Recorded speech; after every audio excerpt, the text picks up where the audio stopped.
Hello, hello. Hello, everyone. How's everybody doing? Not like we can actually hear them. I don't know why I said that.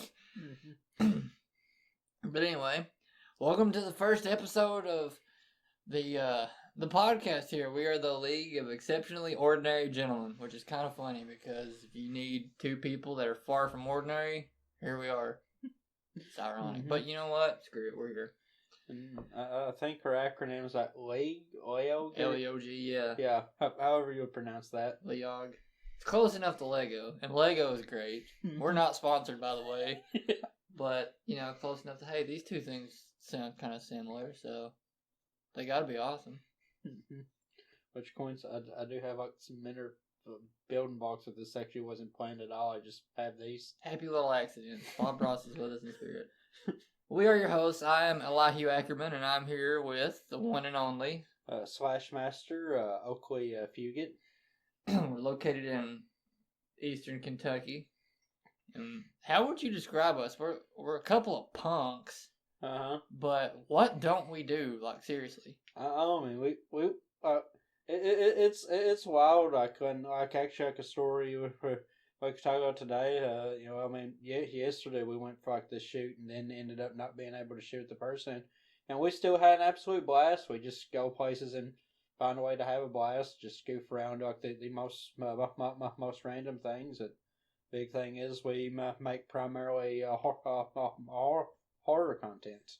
We make horror films, we do documentary films, we act, kind of goes hand in hand, but we also do music, exploration, photography,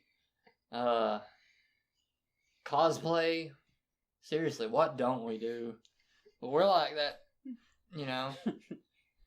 all about that creative, underground, underdog kind of people, because we're actually like, even though we do a whole lot, we're still relatively small compared to most folks. And that's really one of the reasons we wanted to start podcasting, is to kind of give an outlet for these smaller communities. Start with ours, and we'll feature people here, and they don't even have to do some of the same stuff that we do. Just if they do anything with the culture, like whether it's, I don't know, storytelling, or they're a prominent figure, or they just really like what we do and like what we're about, we definitely want to feature them, because I feel, not just me, but both of us feel like that needs a voice. And heck yeah, it's just really awesome to get people out there. Not a lot of people think that's possible. Like, if you would have told, I don't know, 16-year-old me that I'd be sitting here doing this one day, I'd been like, yeah, all right. Yeah, I mean, it's odd because it's weird. Like the Eastern Appalachia is like a place that's been so documented, and like the I feel like the worst way possible, because like all the stereotyping and stuff, and it's just like you never you wouldn't imagine coming right here to this small town of like 2,000 people and there being like an active punk scene. Yeah.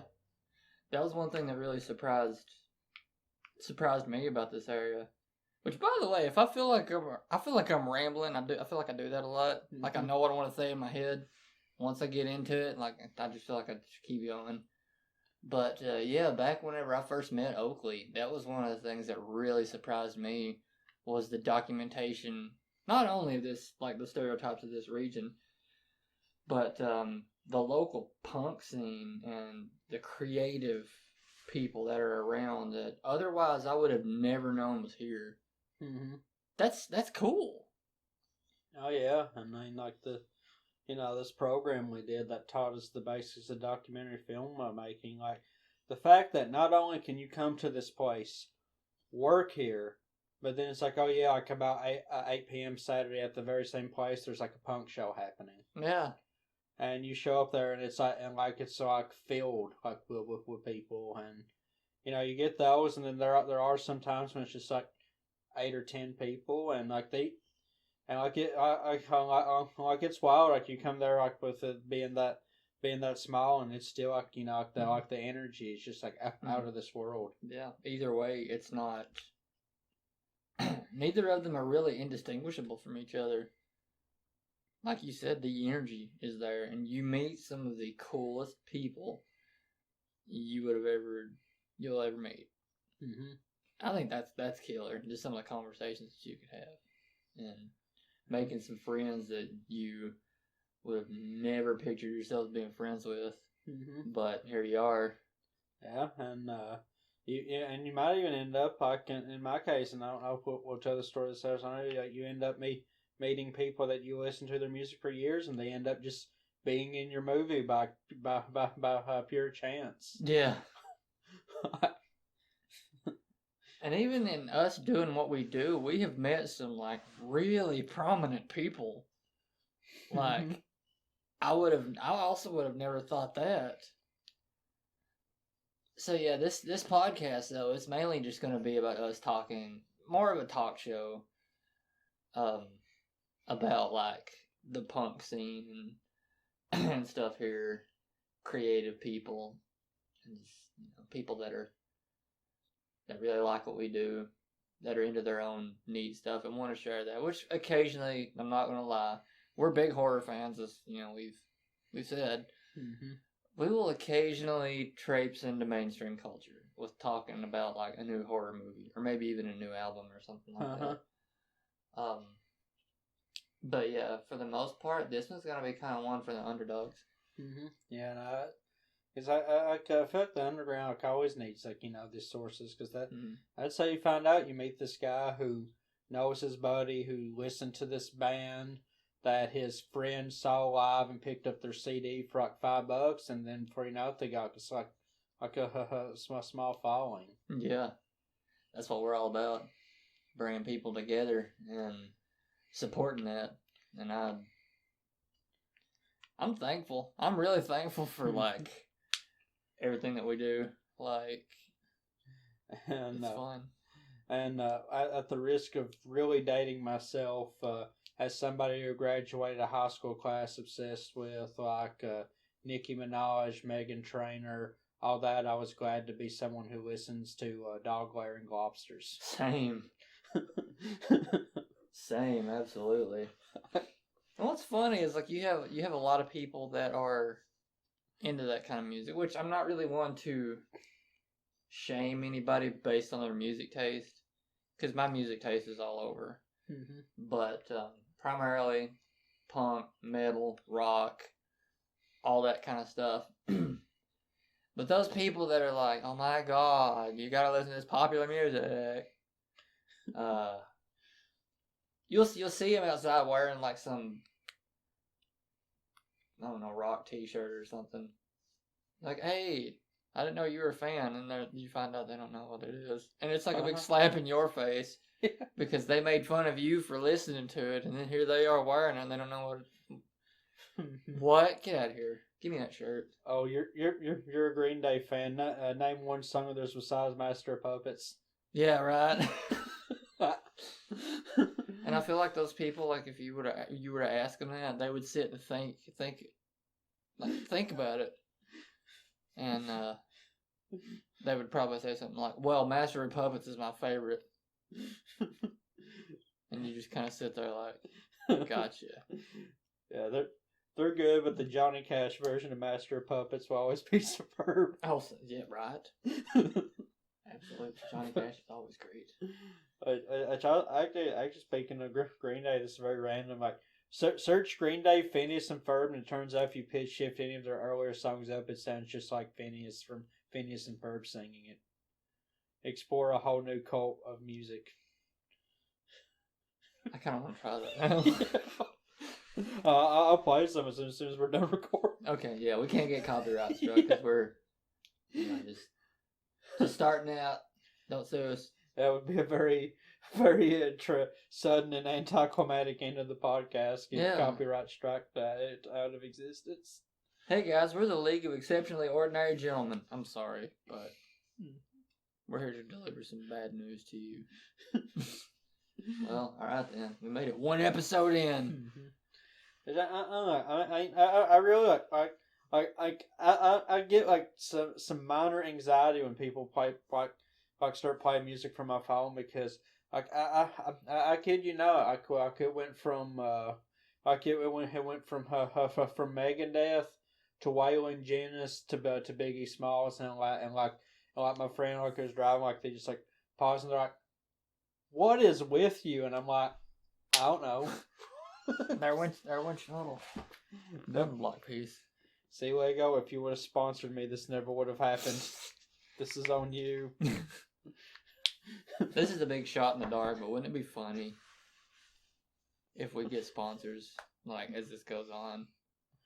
Oh, yeah. Lego is one of our sponsors. Yeah, now if there's any sponsors, I don't care at all. Like, if you sponsor, I'll totally so. I'll promote you. I'll wear any merch you send me. Totally. Which is another thing, too. We also stream on Twitch and stuff. So if you are a streamer or whatever, not, and want to come on the show, or if you have your own business or whatever, this is a place. If you want to be on the show, do not hesitate to promote yourself. This is what we're here for. Mm-hmm. Like, this is why we want to do it. We would love to help you grow. That would be great. We're all about, like I said, we're all about the underdog. Mm-hmm. But I feel like the intro was kind of long enough. Uh-huh. So for the first, what should we talk about first? Like, just to kind of break things up a little bit. Let's see. Well, we got 4 things we want to talk about, and then like just anything in general that comes to mind. I know you were just like you were saying this out yourself. I'm like the most random person. Like I can. There's like things I will literally talk to you about for hours. Yeah. Like, we are kind of professional though. We did make a little list of things to talk about. So we're professionally unprofessional, as I put it. Well, like you said, we're filmmakers, and yesterday we actually we went on a video shoot. Yeah, and it was a shooting in Lexington, which due to the pandemic, like getting all the scenic stuff has been really, really hard on me because you don't want to go out during this time, and one of the characters lives in Lexington, played by an actress who lives in Lexington. And there's like no stock footage of this place available like on websites, and and each city in Eastern Kentucky is small enough to have its own distinct look. So like I got B-roll of like Louisville, and I'm like this doesn't look right. I got videos like city like Wise, Virginia, and I'm like this just doesn't feel right. And so like I'm just like, man, why does no one have any good, decent shots of Lexington? And then I realized the airport's in Lexington, so you cannot get aerials there, or you probably would need to pay for a very, very expensive permit. And so anyways, like we was going to shoot with the actresses there, and then that ended up not working out, and like we were just we still decided to go, just to go have an adventure, and we got some really cool driving shots. We arrived like right as the sun was setting. We went to the mall, had a pretty big scare with the Macy's. I think Macy's is kind of on my blacklist now. Yeah. So we walked out. We're like, "Where's the car?" And we're like, "Oh wait, well Macy's is so big that there's probably 2 parking lots." So we go over to the other parking lot, and the door looks pretty close to the one we walked into, and we're like, "It's not over here." Yeah, and so I started to panic. Like I even like just like walked into like to like the end of the parking lot. I was looking like, man, did we just park somewhere different? And then we realized like Macy's is so big it actually has 3 different parking spots. Well, I mean, but big parking lots, and so it was actually in the 3rd one. Yeah, but each parking lot and each entrance looked exactly the same. So there's really no way you could tell which one you came in to begin with, or which one you parked in. all that stuff. Unless you have a extremely photographic memory, which I have a photographic memory, but you're in the mall, you're around people, you're trying to maintain the social distancing and all that stuff, and you're thinking of, oh, this would be I was actually looking for Christmas gifts and stuff. Oh, this would be a cool little Christmas gift, or this looks neat, or you're thinking, excuse me, you're thinking of some other different things. The place you came in kind of gets pushed to the back of your mind. Well, and also I had like my own minor boss battle because, and I still don't know what happened. I literally took all my bags apart looking for it, and I never did find it. But I had this really cool mask that looked just like a bandana, and we wore it in the gas station. We got out somewhere like it was still there, and then it just vanished. Yeah. So I just like pulled my shirt like all the way over my nose and stuff, and we're like, oh, it's alright, it's a mall. They're probably selling masks anywhere. No, it took us like 15 minutes to run one down. Yeah, which there was a kiosk. We went up to a kiosk that was in the middle of like the little, I don't know, what would you call it? It was a kiosk. We went up to a kiosk. They were selling masks, and we're like, okay. And the lady was really cool. Yeah, the lady was really cool. Yeah, I'm just like, please, I'm not trying to be one of those people. I genuinely like suck at keeping track of masks. That's why I usually wear one. I just put over my head. That's a pretty neat looking ones there too. Like, and I know a lot of people customize their masks and everything. Like, I've got my own that looks. I like gas masks and everything, and mine has the look of a respirator because I don't think. I've got a punk respirator. It's got a bunch of spikes and everything on it. But I don't think a lot of people would be too keen on me wearing it in a public place like that, which, I don't give a shit to begin with. But at the same time, the rubber that it's made out of isn't that comfortable. Like, and so when you've got this on your face with elastic straps, and you've got this really rigid rubber that's pulling against your face, it's not that it's not that great. I mean, it works. It is a fully functional mask and everything. It just, God, it's not comfortable at all. I don't know. Or you talking about gifts. This got me thinking like a story, and then we'll talk about another curse that happens every time we go to Lexington. Oh God! But well, hopefully it's not every time. It happened at one time. God. But speaking of what wild gift stories, like like one of LEOG's relatives, I had like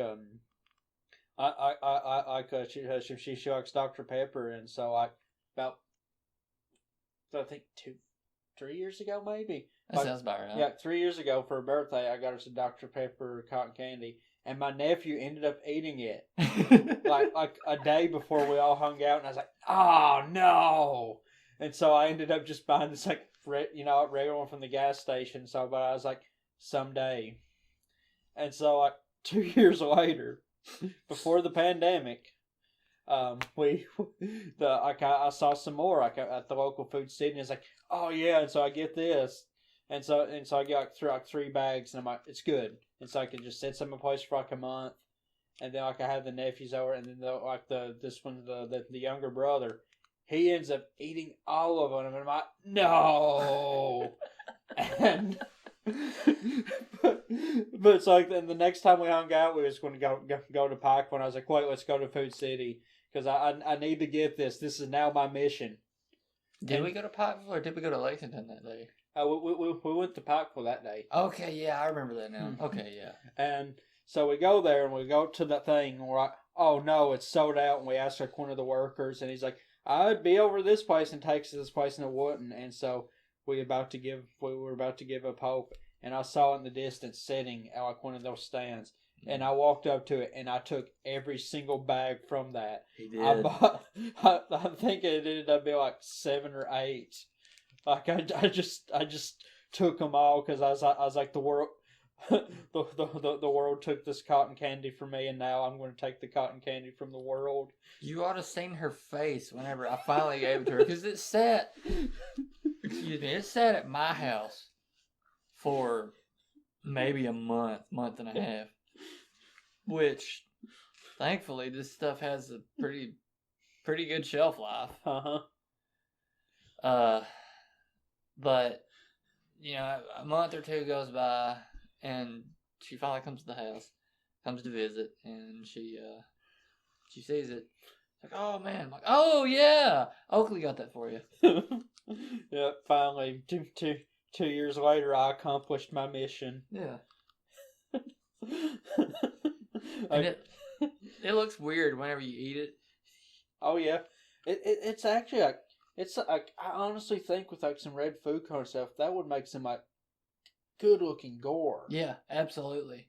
Not even like red food color, and the way cotton candy kind of like does whenever you get it wet. Yeah, I throw water on it. Yeah, because like when I was there, I was like, man, this actually looks. Yeah, it looks really gnarly, but it's like the best cotton candy I think I've ever ate. I don't even really think it tastes like Dr. Pepper. Like, there's no real Dr. Pepper taste to it at all. It's just really sweet. It was just that name, and I'm gonna finally got. I just wonder like what the clerks would think. I thought just seemed like or I don't think any of the employees saw me, but I kind of wish I could see this security camera, because I literally just like run up and just like started grabbing as many of them as I can hold, and I'm like, I'm taking them all. Yeah, you were vicious with it. Yeah.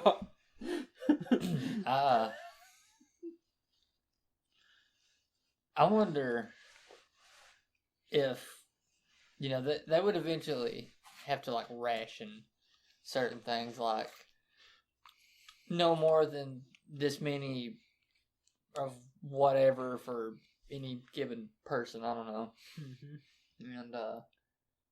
And I say this because we're in a pandemic, and people don't understand that other people need toilet paper. Oh yeah. Other people need hand sanitizers. Other people need masks and all that stuff. So they'll go like hoard every bit of it.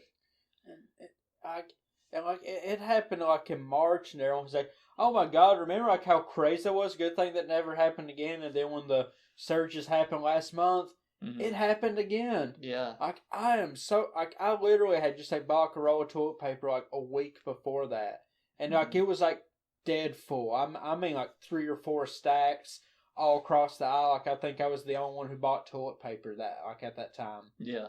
And then like a week later, I started seeing people sharing memes about it, and I'm like, oh no, surely not. That's just making fun. Then when I walk to Walmart, it's all gone again. I'm just like, what? If the next zombie movie, if it does not include the scenes of people stealing like loads of toilet paper over food, and then going out and getting themselves bitten to prove that like the zombie virus isn't contagious, like it's unrealistic. Like anytime you watch a zombie movie now, and it ends with like the government, like humanity, like banding together, that's a lie.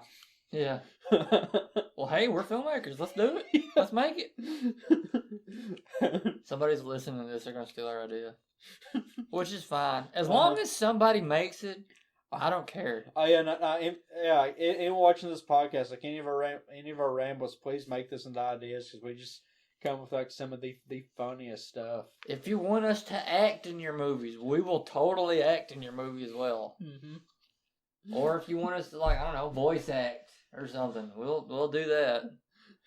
Provide props, or you need some extra hands filming, we got you. Yeah, literally, like, some of the best days of my life, like, start out when somebody's like, "Hey, you want to go do this one?" Oh, sure. Yeah. Like. But anyway, what I was getting to is, let's say they put a ration on everything because everybody's hoarding stuff, right? And they're like, oh, well, nobody can get more than 3 bags of this cotton candy at a time. And you're like, oh, man.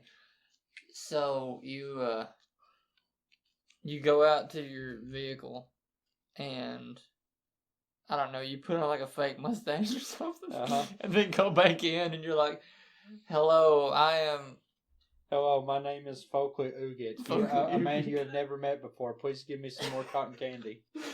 Okay, here you go, sir. Then you go back out and you put a different mustache on, and you're like, "Hello, my name is Tony, sir, and I'm also a person you've never met before. Please give me some cotton candy." And they're like, "Hello, here you go, sir.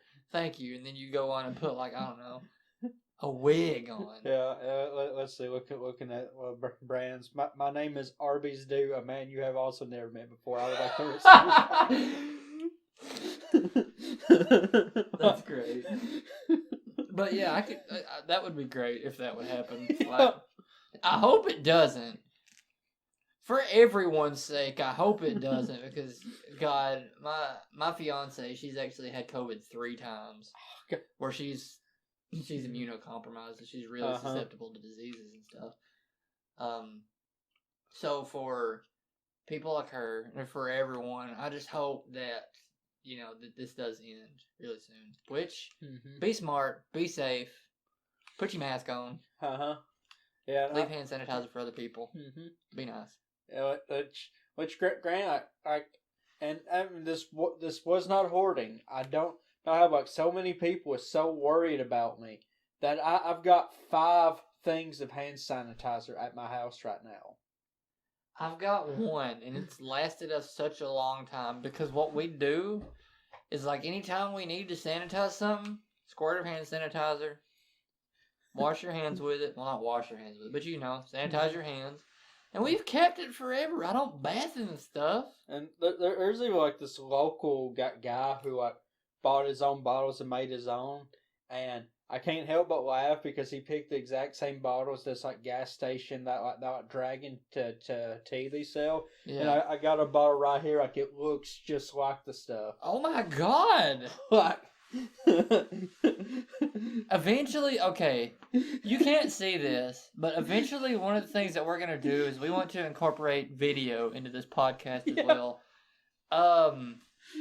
If you don't use this, save this bottle. Oh, you can have it. There's like a big thing right by the door. There's like 5 or 6 of them there. Okay. Take you one. I'm going to take one. I want you guys to see, well, once we make an Instagram, because we still need to do that. We still need to make like an Instagram and a Twitter. And all that stuff, which will be linked in the description below. I'll post a picture. We should post a picture of this, because I swear it looks exactly like that drink. I'd almost go to the Double Quick and buy one of them just so we can do like a side-by-side comparison. In fact, like, if I didn't know any better, and I saw this out, and if this is everything that I drank, I'd been like, all right, buddy, here we go. And I'd unscrew and take a swig and would like immediately regret it. No, it is super strong. Like, I mean, smell like you. I bet money you people can just get drunk like smelling that stuff. Oh my God! That is like, guys, if you've ever smelled like real moonshine, and I'm not talking about something that you would buy at a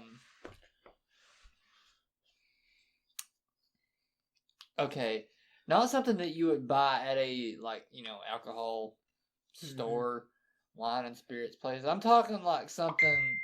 What was that? Was that mine? And that's all right. Yeah. Hello, you made an appearance in the podcast. We just anyone listening just got a panic attack up at their house. Where's my phone? Hello. Yeah. Sorry about that. Welcome to the podcast. You're fine. But this doesn't smell like moonshine that you would find at a store. This smells like moonshine that was made in the hills by somebody that has been doing it for the past 50 years and they're only 30. Like, it is strong, man. What does it say? Alcohol antiseptic, 80%. Topical solution. Recommended by the World Health Organization. Did this guy like make these labels, or did he just buy them like this. I swear he literally. Like he literally just like saw my boss like outside Walmart. He's like, "Hey, come here! I'm giving these away. You want a crate?" And he's like, "Sure, I guess. I mean, why not?" I mean, that's very nice of him to do that. Okay, he's got to use his hand sanitizer to help reduce bacteria that potentially can cause disease. For use when soap and water are not available, which this stuff is like the consistency of water.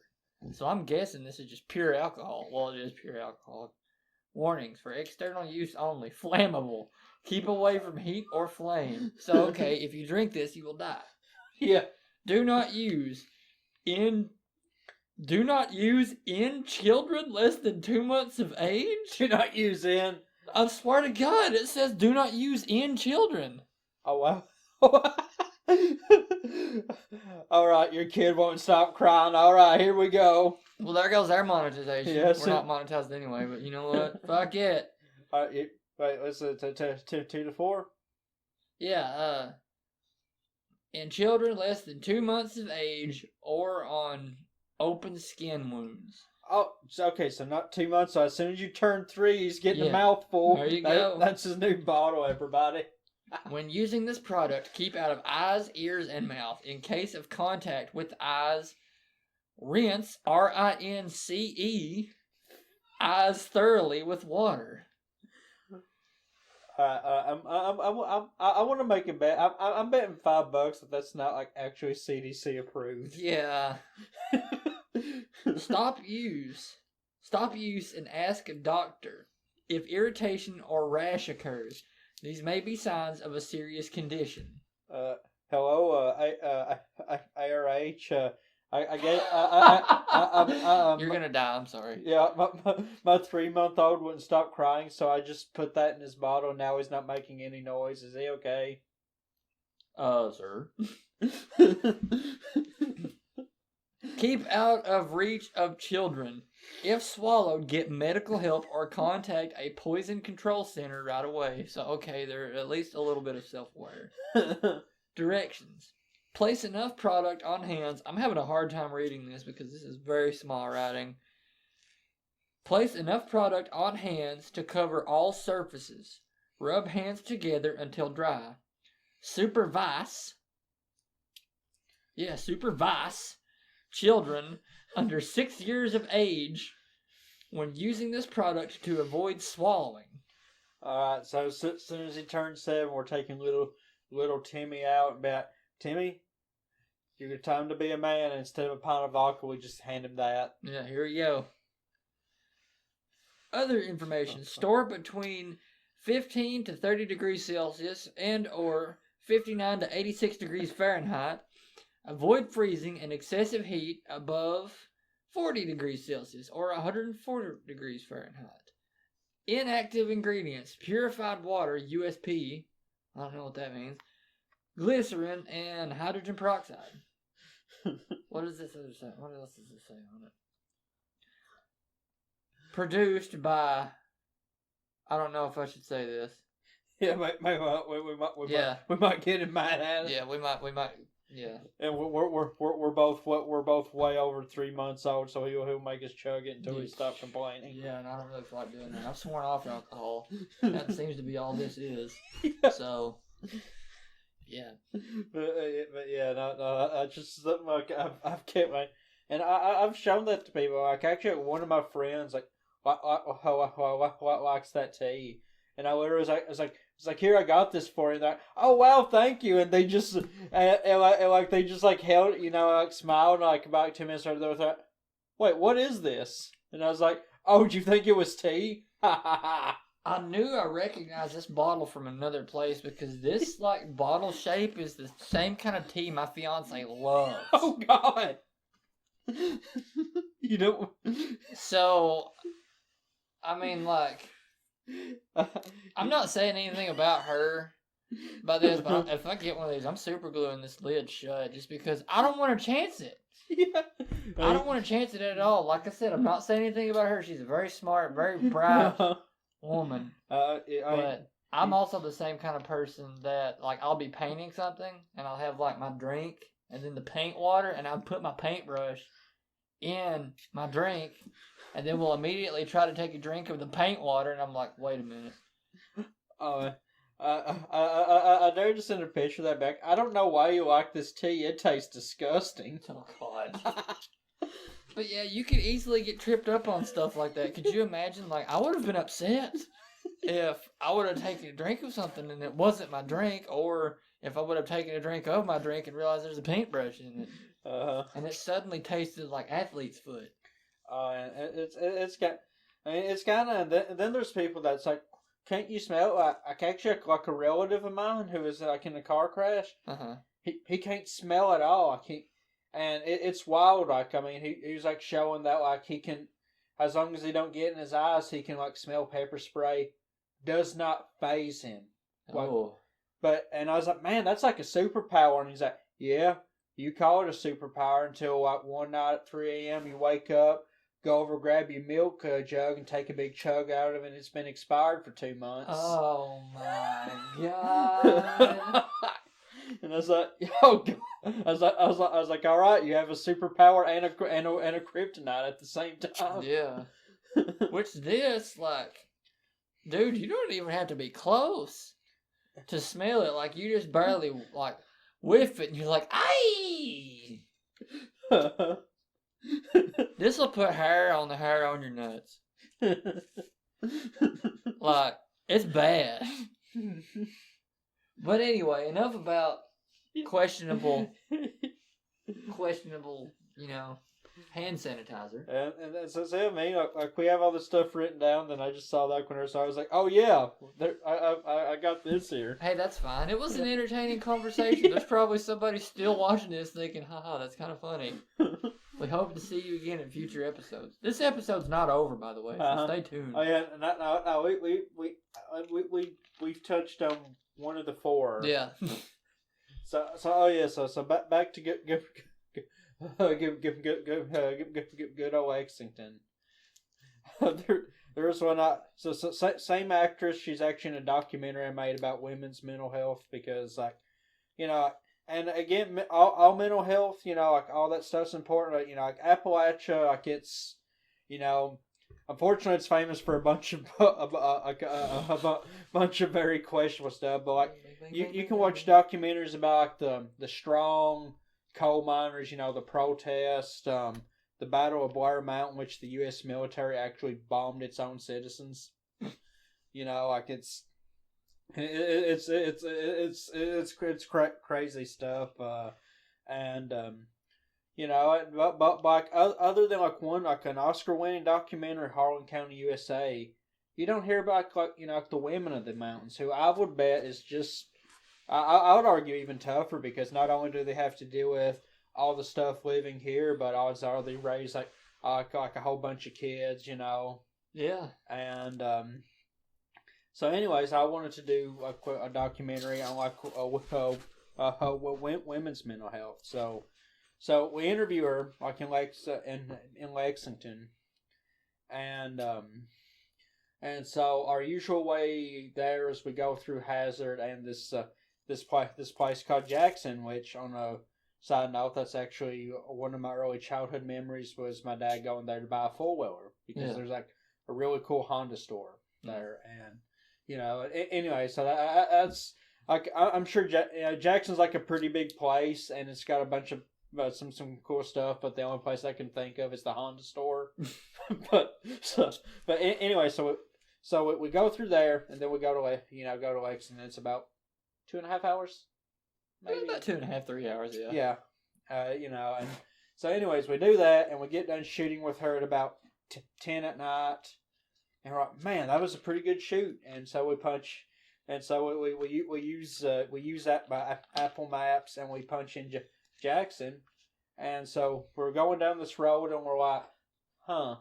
I'm like, man, like, they're really taking us on the back roads, Yeah. And it just gets kind of weirder. We see this really weird this real weird sex shop that's got crew hand painted stuff on it, and literally right beside of it is a church in a jet black barn with a golden cross on it. And this place, let me say, for it to be a holy place, this place was shady as fuck. Yeah, no, I mean that place looked creepy. I mean, because like, usually when I see like church buildings, I'm like, oh man, I feel like this nice warm feeling. That place, that's where the religious altars and sacrifices happen. Yeah, like this. You gotta do by a lot to get me pretty uncomfortable, but this place was. Oh God, it hit the nail on the head. Like, no, absolutely not. And so it was like, man, this is getting weird.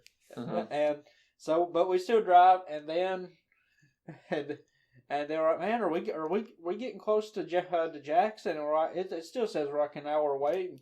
And so, finally, we hit the sign, and I'm like, it says welcome to Somerset, and I'm like, hold on, Somerset is like 2 hours in the opposite way. Yeah. And we looked, and Apple Map auto-corrected what he was putting in to Jackson County. Yeah. And I selected Jackson, Breathitt County, yeah, Kentucky, which is the place we always go, and it has always mapped us to every single time we have came back from Lexington. And so we're just sitting there, and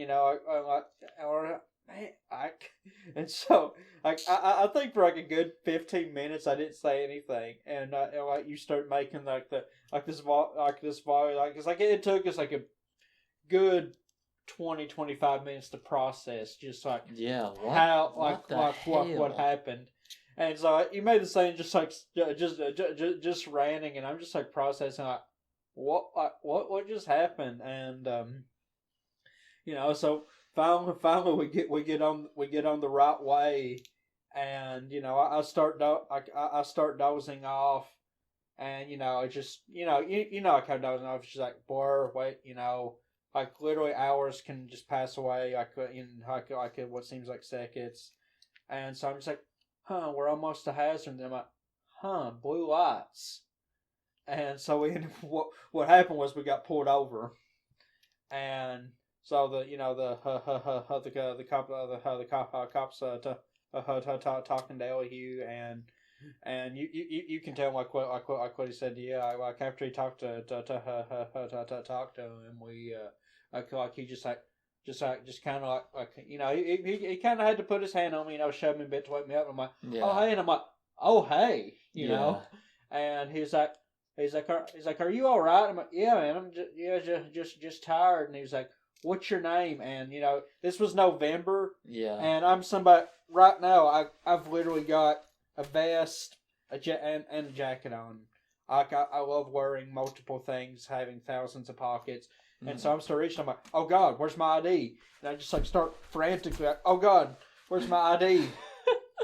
and I'm worried because I mean, obviously this cop's already like, he had to wake me up. I'm like, God knows what he's thinking. Yeah. And so I just blurted out.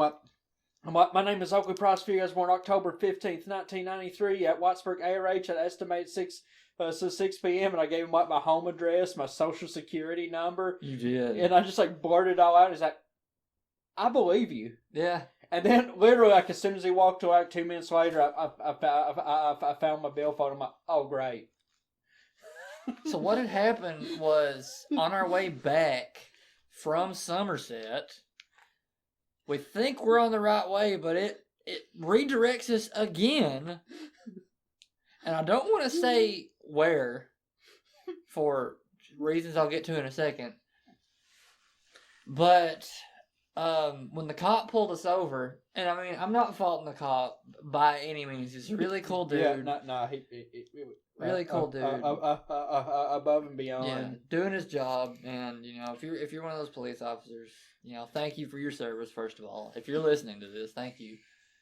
But what had happened was he's asking you guys, what are you guys doing? We're coming back from Lexington. He was like, Lexington? I'm like, yeah. What are you doing here? And I'm like, well, we usually go through Jackson to come back, but Apple Maps rerouted us to Jackson County. So we tried to get back on the road, and it rerouted us through here. And he's like, that doesn't make any sense. And I'm like, I know, man. I'm just as confused as you are. But he's looking in the trunk and everything, and he's like, you guys play music? And we're like, no, we were recording a video with one of our friends. That's what we were doing up in Lexington. Mm-hmm. She lives up there.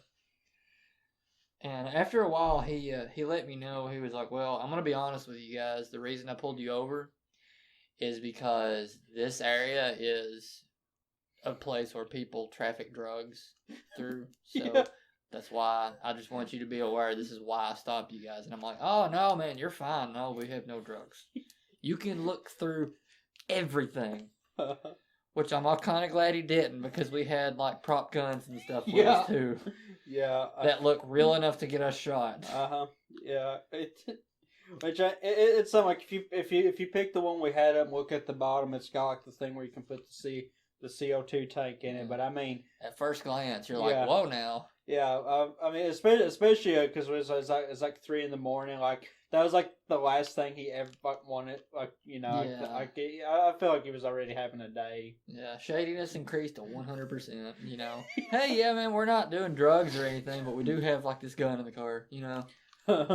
Yeah, don't worry. It just shoots CO2. I literally broke the magazine in half. Yeah, because. Like I'm like the only person who buys these very expensive BB guns and then turns them inoperational. Yeah. The funny part about all that was neither of us knew the gun was in there. Yeah, because we have multiple camera bags and stuff that we use for multiple different projects and everything. And, you know, some things get put in this bag and some things get put in this bag just to kind of save space. Yeah. And we forgot to take the gun out.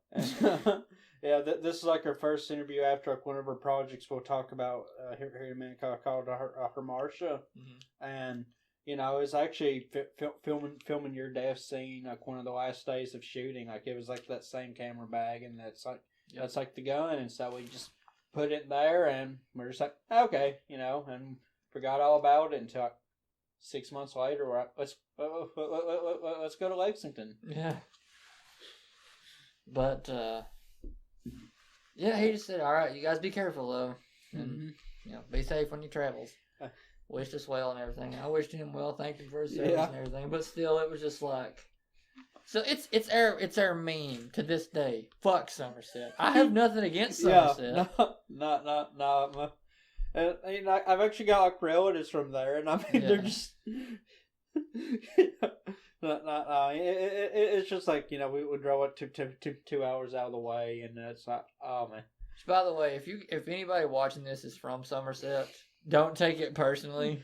Yeah, and I also don't go to Hazard Order like 3 a.m. or especially through like this real weird route. Locals will know what I'm talking about. Yeah. It just so happened to put us on another really weird route, and it's just so wild. Like not only did it reroute us, like well out of our way, it rerouted us again, and we happened to come across a drug smuggling sting, and it's like, what? Like if I put that in a movie, nobody would believe it happened. Yeah. Which I guess speaking of cops, like like one of my buddies, like in college, is like a local police officer here. Oh, really? And one time he saw me walking from the BP, and you know I had my bag. You know I carry like a backpack when I get all the stuff, which BP's local gas station. But and he was like, "Hey man, you need a ride?" I'm like, "Yeah." And he's like, "Well, you know my the seat's full. Would you mind get?" And he kind of choked. Was like, "Would you mind getting in the back of the cruiser?" And I'm like, "Oh yeah, sure. You know why not?" And it just so happened my landlord was like doing remodeling outside, him and this woman he hired like do like some gardening and stuff. It's just like outside, and they just see a state police cruiser pull up. A cop get out, walk all the way over, open up the door, and just let me out. Thank you, man. And just oh man! Speaking of police stories, we got another good one, but I think we got to get Jakey Poo on board for that one. Yeah, like you can't tell the story without him being there. No. Yeah, not man. We need to get him on there. Yeah, absolutely. But yeah, no, it's just like some of the most random stuff that happens like that. But and then also, I mean, it's like some like actually like outside like this very building. One day I was walking here like 5 in the morning, and because I'm that guy that gets up to get like really late, early morning shots or it looks late at night because I love filming the sun coming up. Yeah. And so I'm walking around, and I'm coming here to get some camera gear, and I look, and I'm like, is that a gun? And I walk up to it and look, and no, it's a taser, like a state police issued taser. Oh wow. And so I'm just like, huh. And so I message him, and I message someone else who I know that's also, also a cop. And I'm like, do any of y'all, know who this would belong to? Because it's like, usually there's like yellow, but like this one was like jet black. Mm-hmm. And so I look at it, and I know those things are like those things are like really pricey. I mean, I'm not gonna, I'm just like I want to knock what I got because maybe it's just something else, and I look it up. I look it up online, and it's like like you can only officers can buy them, and like on eBay they're going for like $600 or $700, and I went up to the sheriff's office and turned it in, and it's just like and so like a few months later, my friend and I are just driving, and that's a whole nother story in itself. Like it's like we were like in a car crash. We were getting the car fixed. It was a crazy time, and we ended up getting pulled over because like one of their taillights was busted out because the accident. Yeah. And he just comes up and he's like, "Oh, hey, Oakley," and he's like, "Hey, thank you so much for turning that." I'm like, "Oh yeah, anytime, man." And my friend's like, "What?" And he's like, "Yeah," and he was actually he was just going to give us a warning, like he's like he didn't know if we knew it was out because it, like it just it's weird. It did not physically damage it, but it was just enough to make it stop working. Yeah.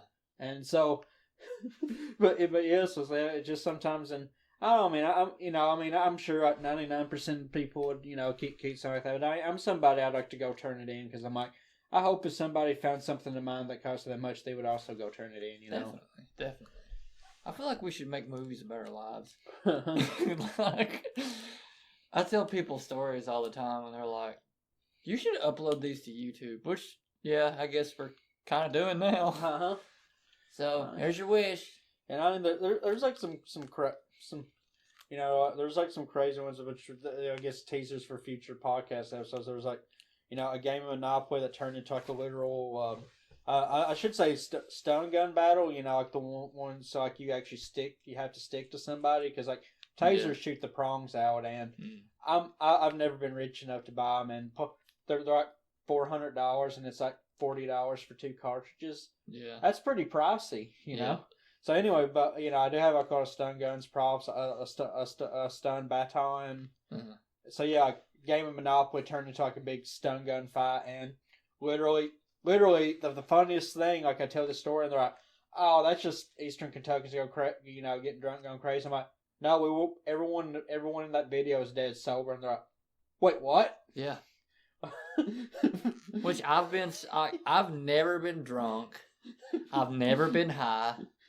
I'm about ready to turn 28, and I know that's like kind of hard to believe for some people, but yeah, truth. How many times have I let you tase me? It's like 3 or 4, and you let me pepper spray once too, and yeah, it's like the funniest thing because so I used to walk to my campus, and like it was like an hour walk, an hour back, and then I'm like, my grandpa did, I hate to be like, my grandpa battled the colds of Appalachia to go to school. God dang it! But yeah, I was like, he can do it, I can do it. Plus, I like walking. Like it's literally the most relaxing thing for me. And so I walked, and I mean, I carried that stuff for self defense. But I cannot tell you how many people, like as soon as they say it, they're like, "Hey, could you taste me?" And like I mean it's at least 10 different people.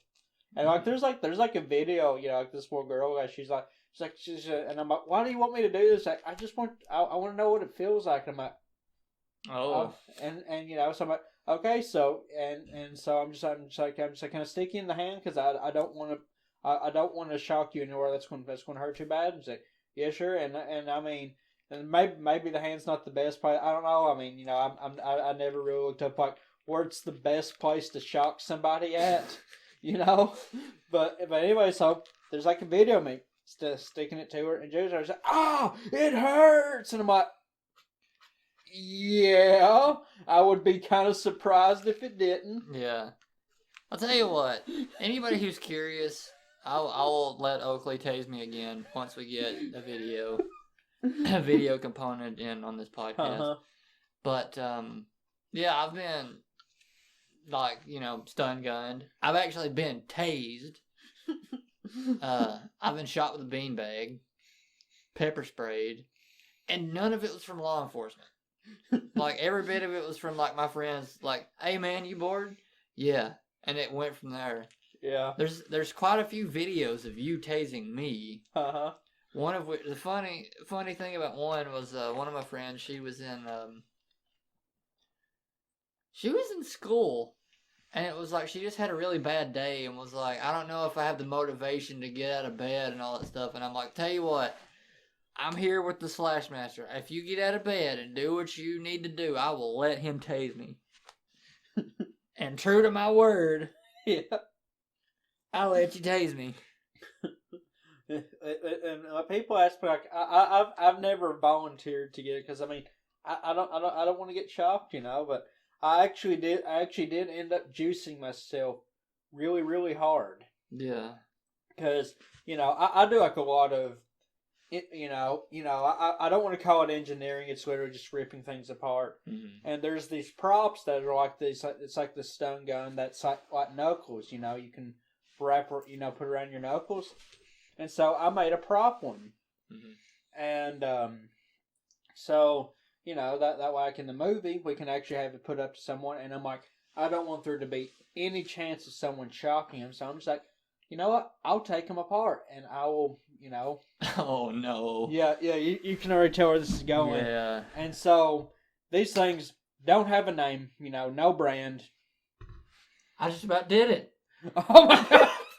He almost drank the hand sanitizer. I almost drank. Get out of here. He almost got sanitized. You stay over there. I'm gonna. But anyways, so I'm like, okay, so I'm going to put, I'm just going to take the, use my screwdriver kit and take them apart. And this thing was so unreal. And I bought this at, I caught one of them festivals. Mm-hmm. And so I put my screwdriver kit to it. And as soon as I I kind of screw it a bit, and then there's like another screw that like has the that's like holding the wires in place. Mm-hmm. And as soon as I touch it, it juiced me. Mm-hmm. And I mean, like it really.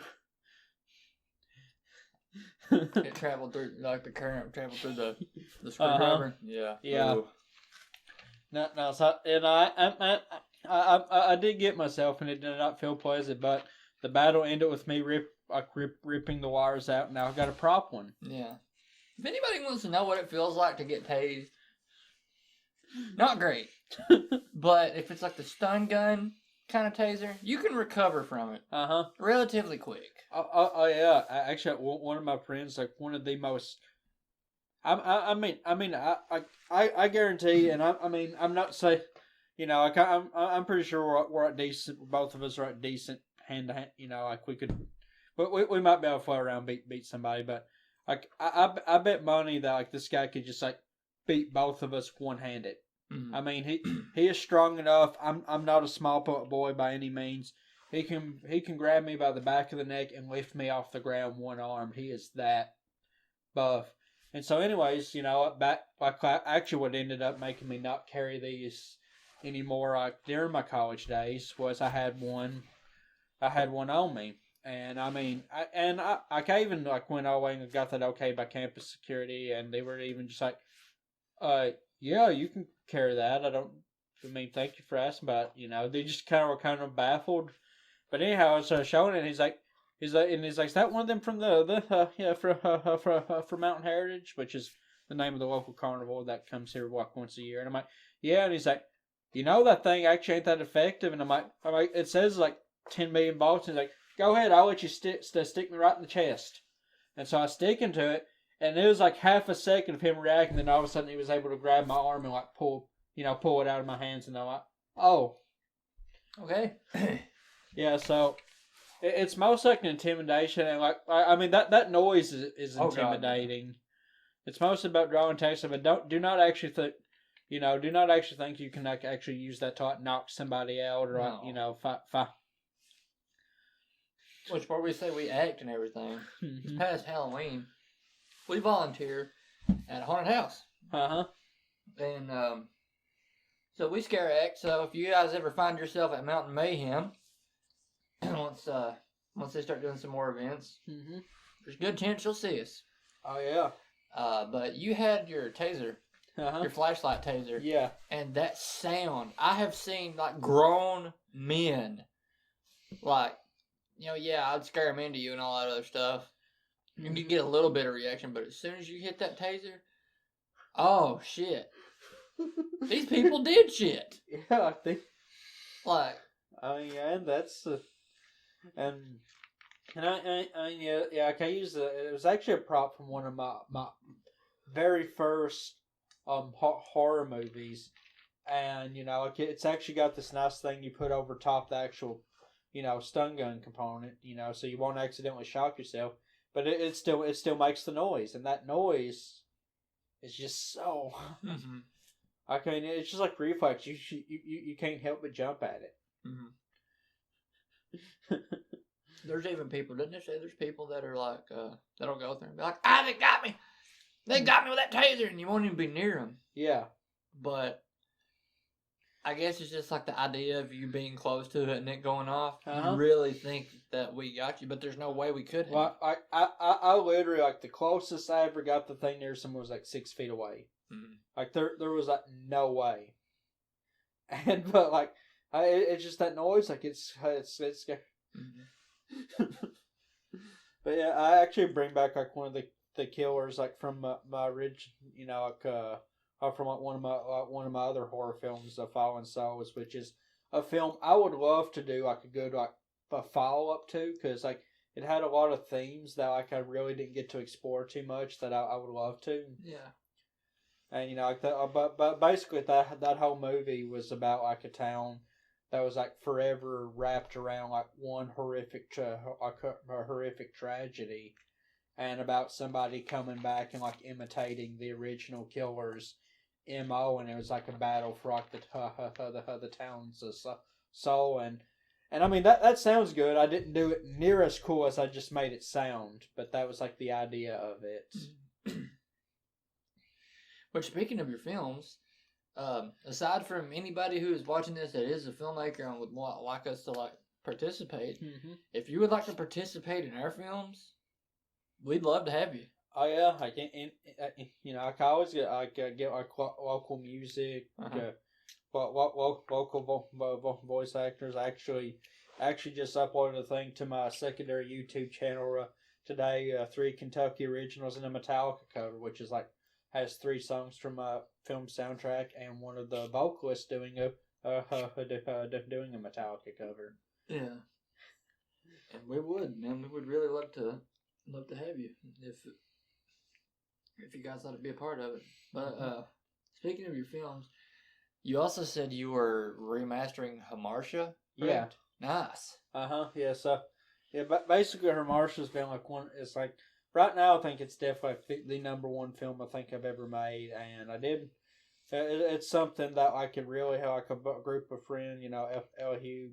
Actually, it's relative to the one I got the one I basically robbed all Food City for, but well, I mean robbed. I mean I paid for it, but I basically robbed anyone else from ever getting that Dr. Pepper cotton candy. But yeah, so it's basically me, him, her. You know, and we always making this movie, and it was like a really wild, a real wild time, and like some real crazy things happened behind the scenes. Yeah. That's actually the one. You know, the Adam Brewer, who's a one man band, Globsters. Like he actually ended up being in the movie extremely last minute. Yeah. Like he just so happened to be there, and the person that I wanted to play this part was just not feeling it. I mean, I was even going to be like, okay, we'll just we'll rewrite this whole character's entire scenes because it's like it's like Ella Hughes' character's rival, the right nemesis, and so it's like, okay, we'll just write about her being like isolated and stuff a lot, and then Adam's there. He's like, I'll be the boyfriend. I'm like, all right. And so we got him in. Like he's like the best part of the movie. And he did phenomenal. Like every scene, he ad-libbed. Like yeah, no, like I would just give him a gist to what to say. I mean, somewhere deep in my Google Docs folder, there's like the actual script with like the dialogue and stuff. But it's like. Which the way we approach our scripts and everything is like our scripts are like a template. We give you the bare minimum, the context of what's going on, and you kind of get an idea from that, and then fill in the rest with like conversation, so it sounds real. So it's improv. But Adam is just such a natural at it. Yeah, he's got that like I don't care. Boyfriend attitude, and he does it well. Yeah. And it's so comical too because he's Adam. You gotta see him to believe him. Yeah, no, it's like a highlight. And I mean, and like I'd actually known Adam for like a few years by that point. But like I never imagined like I'd be able to get in a movie because I graduated high school. I listened to I listened to Globsters and all this stuff, and I'd sing Lobsters and stuff, but like I was never able to stay away enough to go to the shows, which I mean, of course makes me want something more, I cover, because like Lobsters was like the late night shows, and at the time I lived about an hour away from here, so, it was rough, but anyhow, so a few years later I met him, and then we actually just like started hanging out like around the place I work for. It's like annual Christmas ball. He would just show up and we'd chit chat. He gave me a vinyl, their new vinyl for free of charge, and I was like, what, and sure enough he'd end up being in her Marcia. And the funniest thing about filming those scenes is I actually had a family member like shoot somebody like as I was going to film. Oh yeah, that's a horrible thing to laugh at, but yeah, I remember that happening. So it's just something wild. I can one of the cameras just was like acting up. Like I mean, it was a rough time to like shoot it. But we did it, and like even her Marcia, like it was actually this original film. Called the Legion of the Bear, about this university cult that abducts people and just like brainwashes them, and they're like, and it was like, but basically LEOG had made this movie, and I mean a really light-hearted comedy sketch, just kind of about maybe there's a cult in this campus, and they kick him out of film class over it. They get like really offended, and I'm like, buddy, if you think that's bad, wait till you see what I do. Well, it wasn't the film class; it was like that little event thing. Yeah, they didn't. And it was like you had to like parody something. That's what we did. Yeah. And they liked it at first. And then I guess they figured out I was making fun of them. Yeah. And they're like, no. I'm like, well, okay then. So that one's called The Order of the Bear. So like the original film was The Legion of the Bear, and it was about this group that literally just took away your soul, and they were actually involved with like that. With the devil, and can give people like inhuman abilities at the cost of their their eternal soul. And there was like a whole big thing with like the other realm, this place that was basically like purgatory, and like it was like this really really wild different film, and like none of the the other realm does briefly appear in her Marcia. But like Her Marshal's like a completely different film. Like the biggest thing is like actually the main character Bill. Like he's got such a huge character arc like in the movie. And he's like really human, and I'm like I'm so glad about that. And like when you read the original like character bios, the first thing like in the Legion of the Bear, Bill was like the big bad. He was the one collecting all these people's soul for their dark master. And the first thing in the original thing was Bill's soul defining thing is his complete lack of humanity. And he ends up becoming one of the most human people. And it's just because like LEOG wanted to give him like this character thing, and I'm like that's what I love more is like when people really want to do something with their character. Definitely. I mean, you gotta have your character be relatable. Because, excuse me, I'm eating a buffalo chicken thing. I'm being slightly unprofessional, and I'm sorry. That's all right. But I didn't drink any hand sanitizer. I'm actually drinking some Appalachian Gold right here, Mountain Dew. Not sponsored. Somewhere Diane Sawyer's listening to this. She's getting mad. But, yeah, it's like kind of growing up, and another family member of mine talking about some stories that he was writing and everything. The character is invincible. He could take a nuke to the face and survive. Doesn't matter what, the story throws up against him. He's going to come out on top. And I'm like, there's no danger. There's no relatability. You've basically got Wolverine. Yeah. Which, I mean, not throwing off on X-Men at all, but I mean, it's like, even with, as Wolverine has gone on, they've humanized him quite a bit. The drama and whatever comes from you rooting for somebody against opposition. Yeah. Yeah, the best Wolverine movie is the last Logan. Yeah, I've not seen it. I mean, he's definitely his most human and vulnerability. But yeah, I mean, that's like stuff, I mean, that's like why people prefer Batman over Superman, because, I mean, it's like, it's like basically the only way to get to Superman is go after his loved ones, and then congrats, you've got somebody whose power is literally limitless, But it's actually it's just like something, we kind of, like actually when we started to kind of mold Legion of the Bear into what would end up becoming her Marsha. Like in the earlier drafts, like Bill was, he could take damage, but like where he'd sold his soul, like whenever he died, like he would just like slowly heal, and it was kind of more of a dark comedy. So, basically the idea was he was just like bored, and so like he would just like, like whenever he was just tired of the day, he would just like throw himself in the traffic. Yeah. And so there was like this scene we was going to film at the bar where he's like, dog drunk, and the bar was like, hey man, are you going to get home? He's like, oh, I don't got to worry about that. And he's like, what do you mean? And he just like shoots himself. Yeah. And then it was going to cut to him waking up, and he's going to be like, huh, did he take me to the morgue already?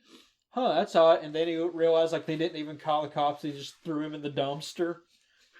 And so he's like, kind of like that shock. But like also he's like, well, he can't really say anything. He can't be like, oh, these people, saw my dead body and just threw me in the dumpster. Yeah. Like, it's just going to be more like that. Well, now it's common for all of your stories and stuff to change as you're working on them. And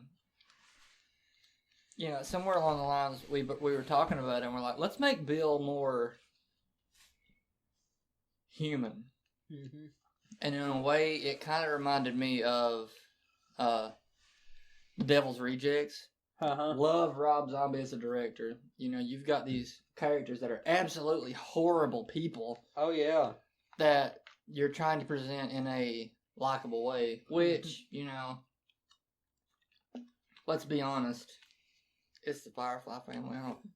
There's not a whole lot of redeeming qualities. Oh, yeah. So but they care about each other, that's it. Yeah. But it's what it kind of reminded me of.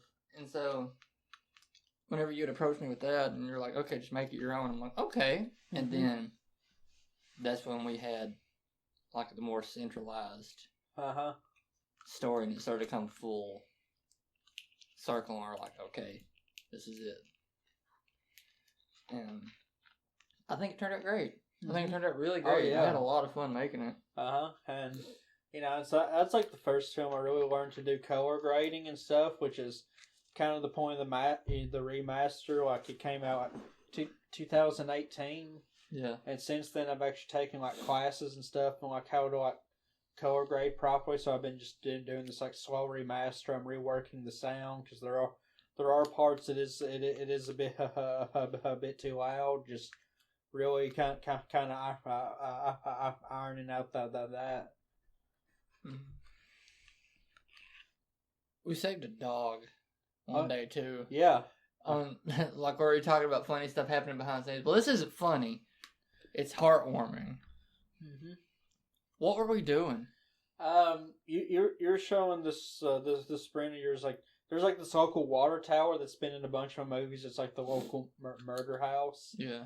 And well, it's back to almost how it used to be. But like at the time, it was actually surprisingly clean. There was this group that used it as the haunted house, and they cleaned all the debris out. But I mean, like back in 2012, 13, it was like full of glass bottles, needles. Yeah. There used to be this couch up there that people did. You can imagine.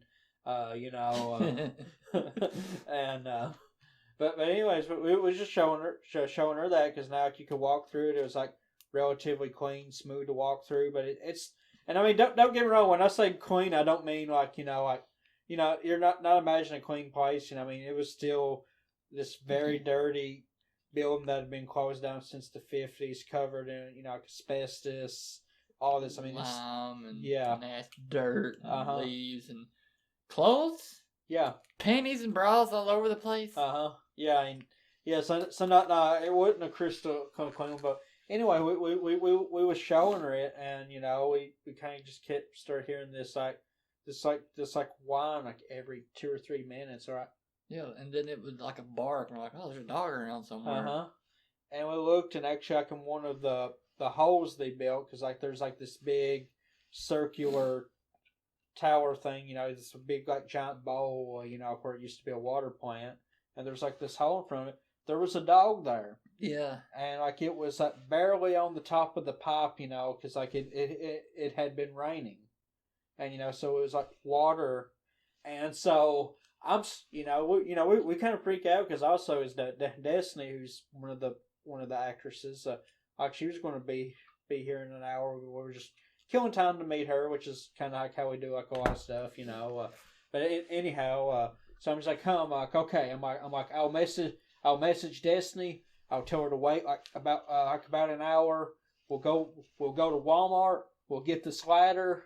We'll do all this stuff, and then Elihu just jumps in because he's like super gymnastic. He's actually climbed to the top of that bowl thing, and I mean that's like 25 feet tall, I think. Something about like that. It's pretty high up off the ground. Yeah, but anyhow, so he just climbs in and just like uses his hands to balance himself in and just works his way down to where he can get on the pipe and just gets the dog in. I've got bits of this on video. I was also getting some pictures, and so we rescue it, and we and I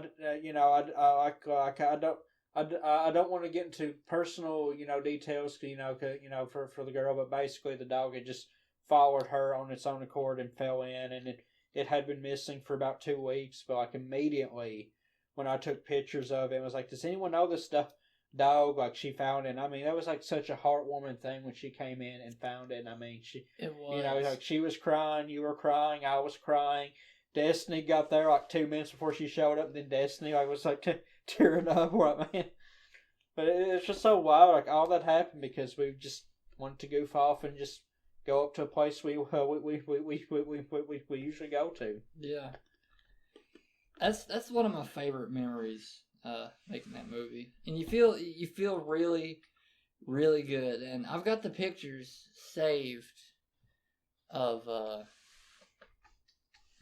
us with the dog and everything. And oh man, it's so cute. Oh, you're looking it up? Yeah, it's bit hard to.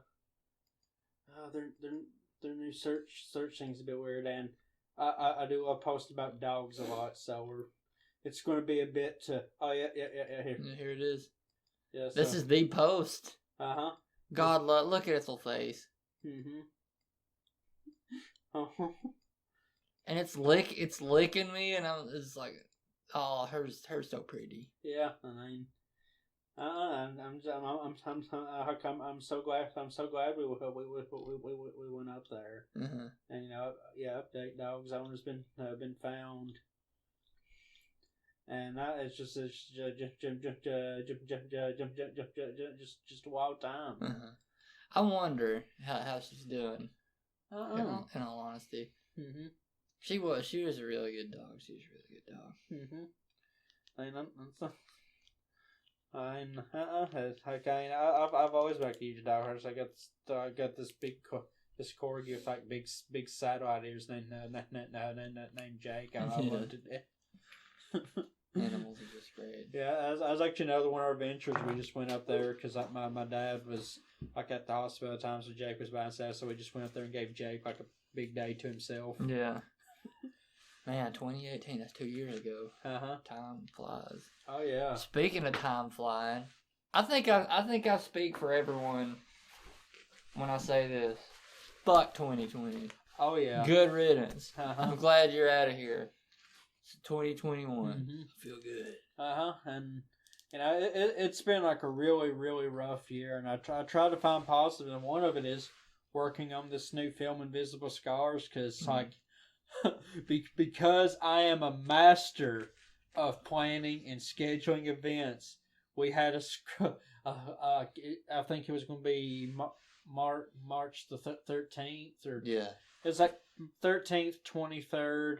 But anyways, I had the venue booked for the world premiere of this movie, and I had it set. And then, like the week of it, it was going to be on the Friday.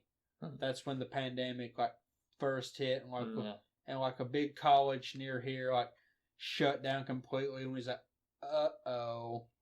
Yep. And so, yeah. Long story short, the movie's actually in production, still in production. But that's also a positive because we were able to refine so much and get some of these real beautiful shots. I mean, we got buildings in Lexington where you can see like the full moon in the background. Yeah, and these shots are absolutely phenomenal. You're great. You've got a great eye for everything. You really do. It's also I just noticed things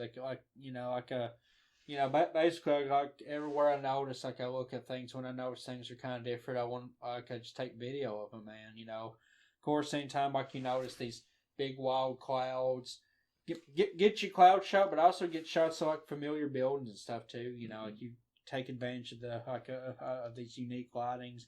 We mounted a GoPro on his car, I've got my Pontiac that's got 6 GoPro mounts on it because it's just who I am. I mount all these cameras on. There's just something so cool about being able to control it for your phone and get good driving shots. And if you really want to send someone through a mental hell, you just need to record a complete drive to Lexington at 120 frames a second. You can slow it down 4 times, so so it would turn like a 2-hour drive into probably like a 10-hour video. Yeah. Like you really make someone's day with it. But yeah, we just did that. We just happened to get there right as the sun, with all the sunset and all the cool things. Yeah, it was great. Speaking of 2021, here we are. We got a lot of cool stuff planned. A lot of great projects coming down the pipe and all that cool stuff. But what are your New Year's resolutions? Like, what all do you have planned? Like some of the main things that you want to do in 2021. For my resolution is you can revolution. God. New world order. I actually. You can have more than one, by the way. Yeah, being dead serious. I think my New Year's resolution is I want to get in touch with a lot of friends and stuff. Like this year has really kind of made everyone drift apart, and it's something like. And I mean, I see people try to some people like want to take a person. They're if you're my friend, you'd still stay outside. No, it's like like a lot of people process things on their own way. Like I'm somebody like I'll say this personally. There's like so many people I would love to reach out to right now, but I just don't have like I'm rarely someone who makes the first move, and I'm somebody that if you reach out to me, I bet, hey, what's up? Like, I mean, I really so many people. Or I think that like something's happened, or like I just don't want to talk to them. I'm like, no, I do. I don't.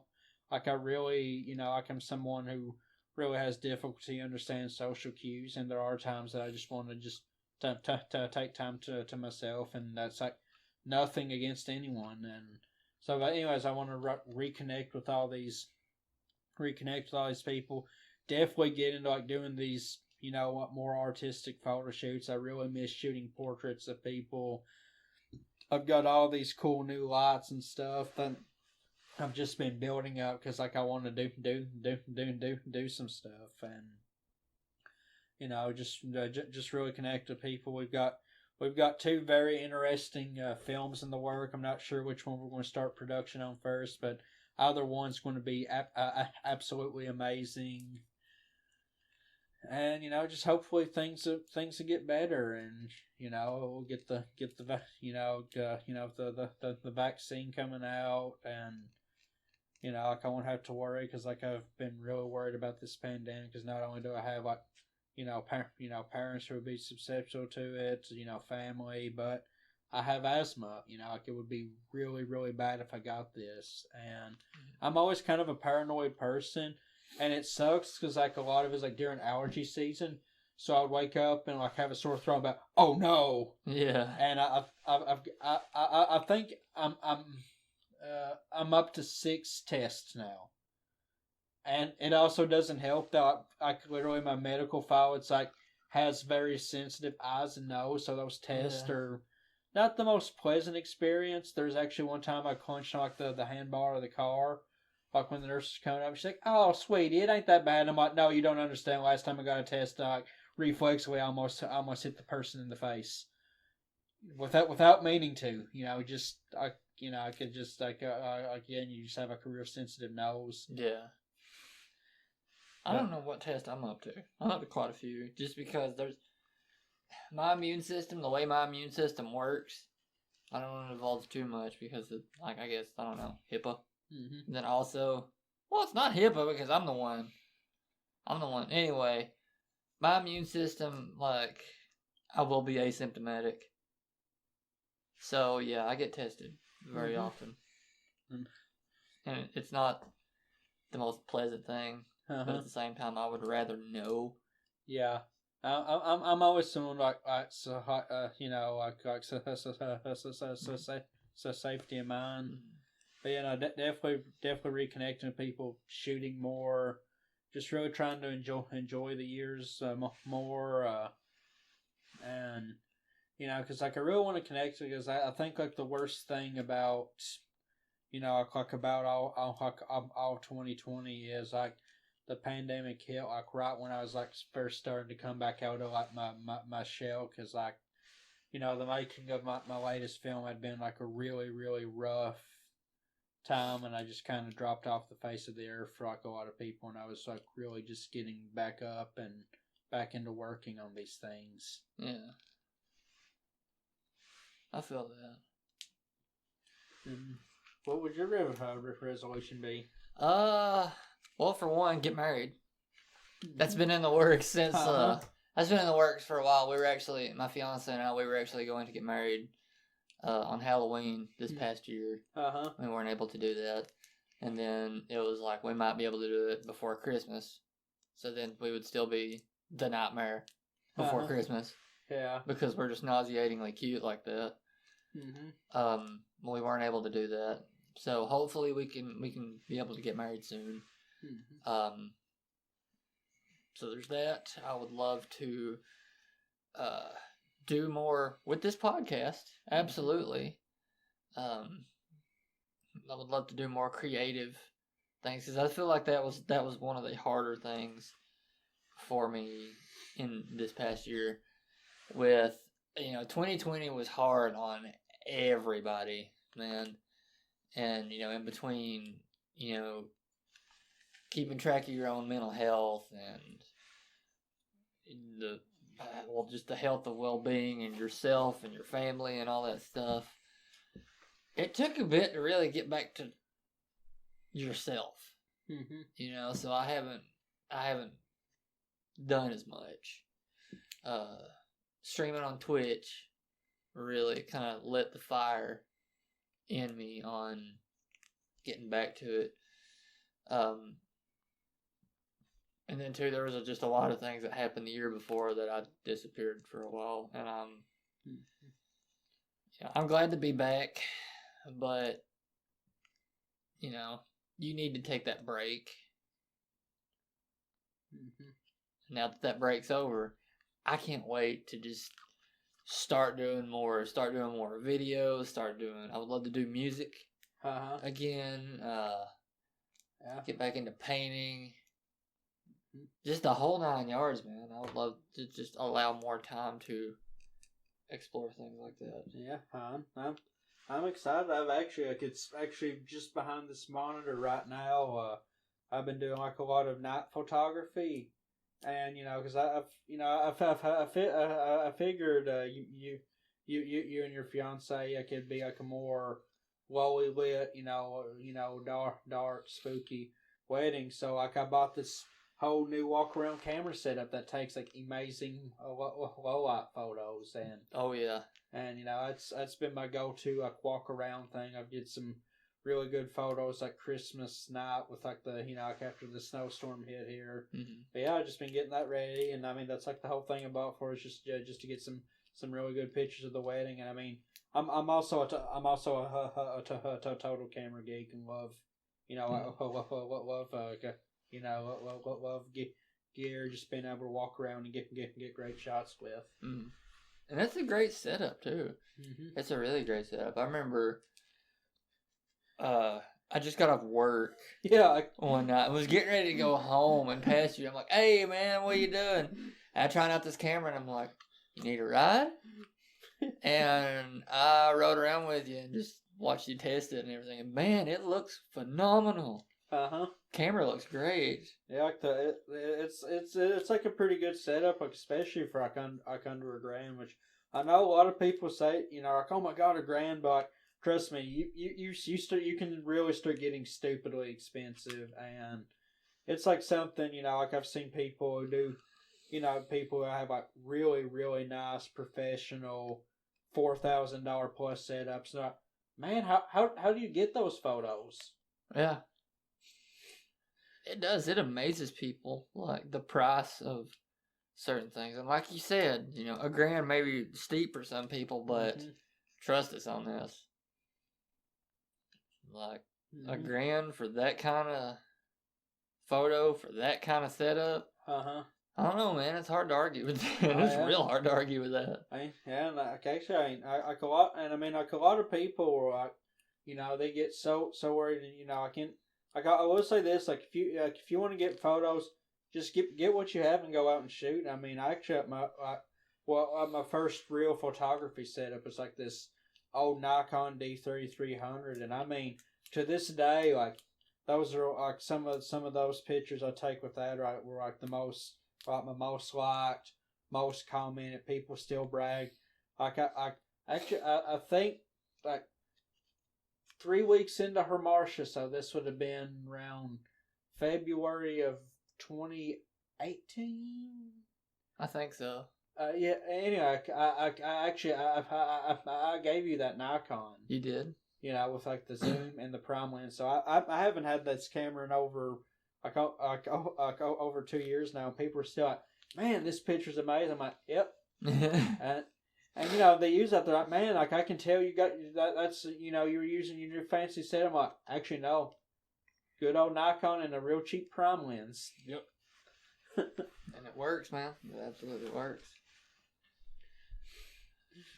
But I think that's pretty good for a first episode. We have quite a bit to talk about and all that cool stuff and really good introductions, and I think we got some stuff that hooked people. So. And we've touched on some stuff here. We can definitely be next time's some topics for next time too. Absolutely. And occasionally we will have guests on here too once we get a little bit more established and start to grow a little bit. We'll have some more guests and all that. So we hope to see you guys around, and I sincerely hope that now that we're into it, I hope 2021 is very kind to each and every one of you. And same here, you know, definitely hope this year's this year's like a massive improvement, and you know, I could tell people, anyone struggling stuff, just, you know, take it as it comes. It's okay. Like if like one day you just don't feel like doing anything, don't stress yourself, and find something that does things. Like, you know, I mean, I take walks sometimes with cameras, sometimes without cameras, because I mean, for me it just helps. I also got some like cool star lights. I would just sit and stare at like on the ceiling and stuff, just to kind of relax. You got to. But yeah, you know, just find what makes you feel, you know, what makes you feel good, and just, you know, just work on it. Like it really is like the little things during these times, and you know, just you know, like, you know, like everyone's worried. You know, like, you know, like a common equation is like they feel like they're being flooded or they're drowning and all this stuff, and I just like, do the small things, keep your head up, you know, just do your best to float, and that way whenever you have the energy and the opportunity, you can jump out of the water. Right on. Very well spoken. Very well spoken. If you'd like to keep up with us, follow us on social media. They're all linked in the description. We'd love to see all of you dudes and dudettes and all those punks there. We're all glad to have everybody in our group and all that cool stuff. If you'd like to reach out to us, be a part of anything that we're working on, or want us to be a part of something that you're working on, absolutely feel free to ask, and we'll definitely hook you guys up. Right on. But we will see you guys next week for the episode. It's going to go live. I think every one of our episodes are going to go live about lunchtime on noon. Okay. On lunchtime at noon. Friday. There we go. I said it right. See? Professionally unprofessional. Our episodes will go live every Friday at lunchtime, so noon Eastern Standard Time. So you guys can check it out there. And we'll see you guys next week. Sounds good. So see y'all next week. See y'all.